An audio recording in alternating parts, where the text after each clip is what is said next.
but it's also a good time to buy low. Try and get some other players thrown in that aren't having the best years that could really help you in the future. Or if your trade deadline is passed, you can look for some of these players on your waiver wire in case they were dropped. So let's get to it, Steven. All right, so let's start off with a guy that hasn't played a whole lot this year and has had some struggles. Trevor Zegras. Yes, Trevor Zegras, obviously everyone knows it's a lost season for him, just plagued by injuries, really bad injury. I think it's fractured ankle, if I'm remembering correctly, the one that's put him out for pretty much the season. But the thing is, with Trevor Zegras, I know he has his haters. People don't like his dazzling style, but this is a player who's 22 years old, averages 60 points per 82 games so far in his NHL career, and has never played on a good team. What if some team that actually has some legitimate juice as a contender acquires him in the offseason?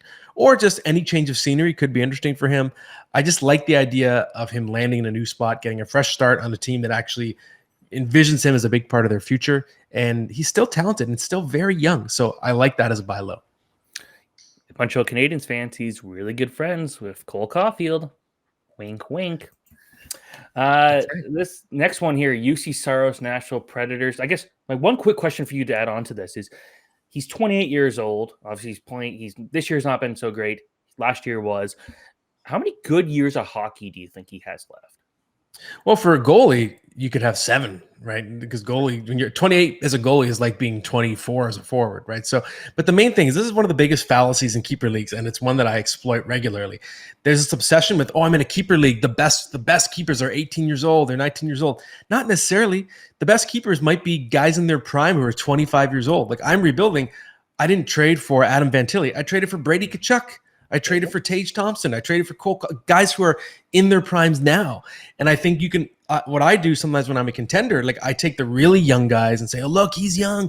He's young. Look at him. When there's a better player out there who's just in their prime. So you have to think of it as things change so quickly in your keeper league, you might be able to contend next year. So that's why I go to a guy like UC Saros, who you wouldn't necessarily think of as a keeper because he's not young.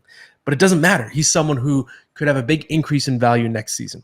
He's been kind of not himself this year, a streaky season. Even at his worst, though, he's still been at least an average goaltender. And we know now he's not necessarily a lock to stay in Nashville, could get traded at the deadline. Imagine he goes to, for example, a team like the New Jersey Devils. His value goes through the roof. Also has 1 year left on his deal, not a lock to sign an extension. He could end up being traded in the summer. Or maybe next year he gets traded. Either way, I just think there is an increase in value for Saros on the horizon, even if he signs an extension. Well, at least we know now he has security in Nashville. No matter how you slice it, I think his value is lower than what it actually is right now. And I would advise trying to get him before he changes teams. Once he changes teams, the value is going to go through the roof. So the time to get him is now while he's still a Nashville Predator. Okay, I like this one. Matty Beniers, rookie of the year last year, to completely fallen off a cliff fantasy-wise, but that could be a good opportunity to pick him up. Yeah, what happened to Matty Beniers? Calder Trophy, and it's funny, I thought he was a little overrated going into this season as someone who's a bit better in real life than fantasy, but it's gone all the way the other way now to the point where I think he's going to be underrated and a great buy low. Only 24 points through 52 games, and he's still a first-line player on this team, and he's heating up. So going into Monday's action, which is when I was last checking in on his numbers, he had 5 points in a 5-game stretch, so he's showing signs of life. Maybe he finishes the season strong, but I just feel like his overall numbers are so weak that he doesn't really pop, and I think he's going to be – there might be leagues where he's been dropped altogether, shallower leagues, but either way, he's one of my favorite buy lows.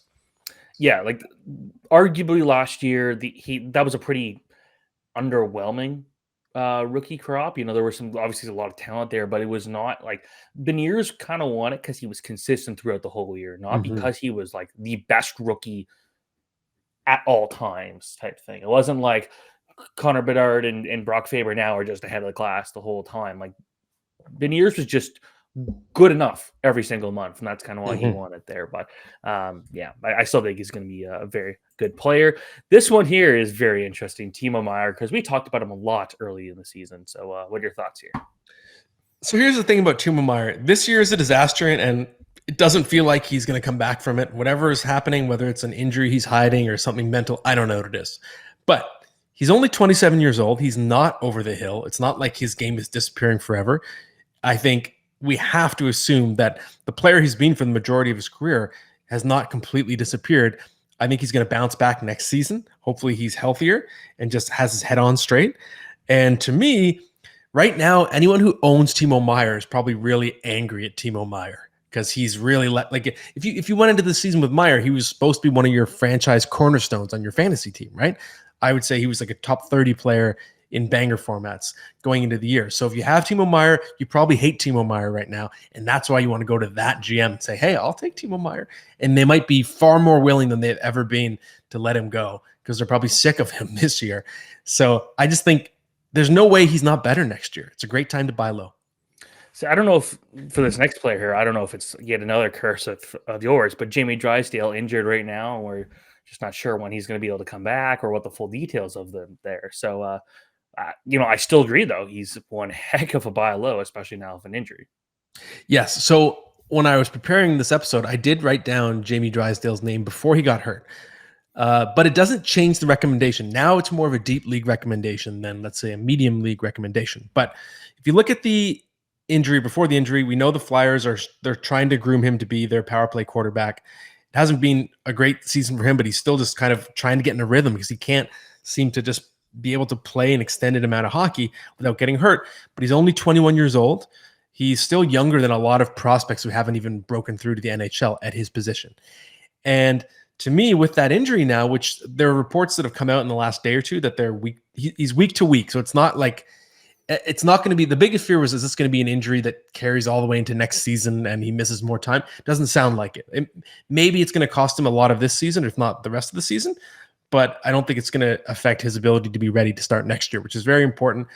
And his value is just so low right now that I think he's almost free.